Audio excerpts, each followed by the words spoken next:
Okay, so let's jump right in. We are about to connect two artists that you've probably, definitely never put in the same sentence.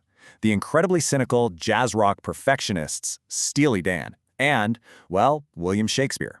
I know, it sounds a little wild, but just stick with me on this. I mean, this is really the big question, isn't it? You've got slick studio production and stories about burnouts in Southern California on one side, and on the other, you've got iambic pentameter and tragic kings in ancient Denmark. So, where's the overlap? Well, it turns out it's way deeper than you might think. Look, the differences in time, in style, in medium, they're obvious, right? But if you strip all of that away, you find this really powerful, shared obsession. It's a fascination with the complex, messy, and deeply flawed inner lives of their characters. And that is our way in. So let's start with maybe the most powerful connection of all, the whole theme of alienation. Both Steely Dan and Shakespeare were absolute masters at capturing the voice of the person on the outside looking in. Just take the song Deacon Blues. Now, this isn't just a song about some guy who likes jazz. Oh no, it's a full-on declaration of a chosen identity.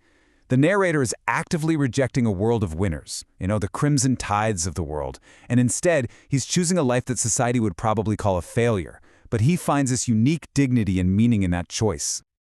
Now listen to that alongside maybe the most famous line in all of literature. Hamlet, a prince trapped in a corrupt world, is also having this profound existential crisis. He's questioning the whole point of a conventional life, all the suffering that comes with it, and his own place in the grand scheme of things. Sound a little familiar?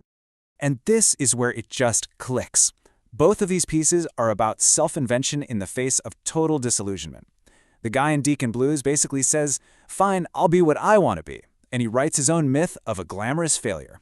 Meanwhile, Hamlet is thinking about a similar escape, just weighing the very value of his own existence. It's the same core question, really, just separated by 400 years and a saxophone solo. Okay, so let's build on that. We go from personal alienation to something much, much grander, the tragic fall from power. It turns out both artists were brilliant at chronicling the rise and the spectacular collapse of ambitious men. In Kid Charlemagne, we meet this guy who was once a legendary drug chemist, a kingpin of the whole counterculture scene. But now he's on the run. The song catches him looking back at his reign, at a time when he was a hero to his followers. The whole story is just drenched in hubris, paranoia, and that sour taste of a kingdom that was built on smoke. And this arc? It's a perfect modern echo of Shakespeare's Macbeth. A celebrated hero rises to power, gets completely consumed by his own ambition and paranoia, and then faces this inevitable violent downfall. I mean, the lyric, "Is there gas in the car? Yes, there's gas in the car," has that exact same delusional confidence that Macbeth shows right before his entire world just completely unravels. But here's what's really fascinating about all this. The connections aren't always a simple one-to-one thing. The lyrical complexity in Steely Dan's songs is so rich that you can have multiple, sometimes even conflicting, Shakespearean interpretations for the very same song. So let's take Ricky Don't Lose That Number. On the surface, yeah, it's a plea for someone not to forget them. But what's the tone here? Is the narrator a desperate, yearning lover, or is he some cool intellectual wordsmith who's just playing a very clever game?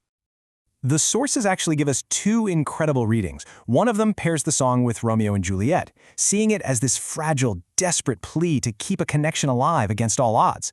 But then another source links it to Benedict and Beatrice from Much Ado About Nothing, that famous merry war of wits where this facade of cool detachment is hiding much deeper feelings. The fact that one song can conjure up both desperate romance and intellectual jousting, well, that just shows you the depth we're dealing with. All right, so all of this brings us to the final core idea. This is the crucial point that really just cements the connection between these two artists who seem so different. So first, just a quick refresher. A soliloquy, that's Shakespeare's ultimate tool for studying a character, right? It's that moment when a character's alone on stage, speaking their inner thoughts directly to us, the audience, and giving us this totally unfiltered look right into their soul. And that is exactly what Steely Dan's best songs are. They're modern soliloquies. These aren't just pop songs. They are short, dense, first-person narrative studies of flawed people grappling with alienation, ambition, and regret. They give us a window into the minds of outsiders, has-beens, and dreamers, just like the Bard did centuries ago. So, It kind of leaves us with a final thought to chew on. If Steely Dan's complex character studies can be seen as these brilliant soliloquies for the 20th century, it really makes you wonder, who is writing the great character studies of our time? Who are the Shakespeares of today? It's definitely something to think about.